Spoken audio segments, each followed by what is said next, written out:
Welcome to Wandering Mind!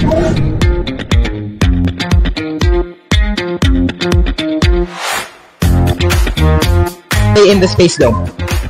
Actually, I enjoyed almost everything because it helped me to willingly learn about science. When we visited the different planets and we saw the evolution of life, it was really fun. And yes, it was a nice experience. I hope this happens again.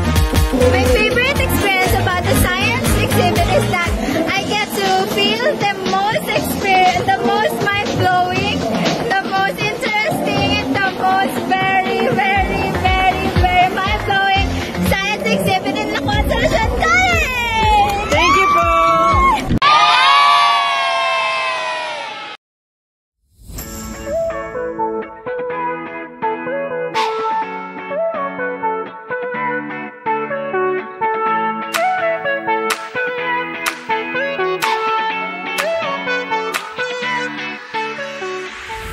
Mayroong 3 stations ang Wandering Minds. Pero, isa sa mga pinakang nag-enjoy ang mga estudyante ay sa dome na ito, na itiniyo dito mismo sa loob ng gymnasium, kung saan napanood ang astronomical presentation gaya ng Big Bang Theory, space objects, constellations, at iba pa. Gamit ang 3D Space Dome projector, tila dadalhin sa outer space ang mga nanonood. Kaya naman hindi lang estudyante ang nag-enjoy, kundi pati na rin ang mga guro.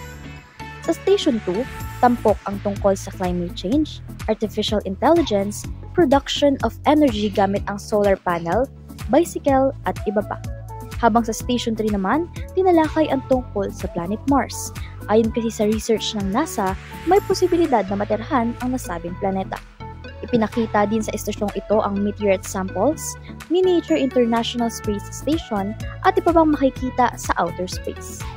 Layunin ng event na ito na mas matuto ang mga estudyante sa science sa paraang mag-e-enjoy sila.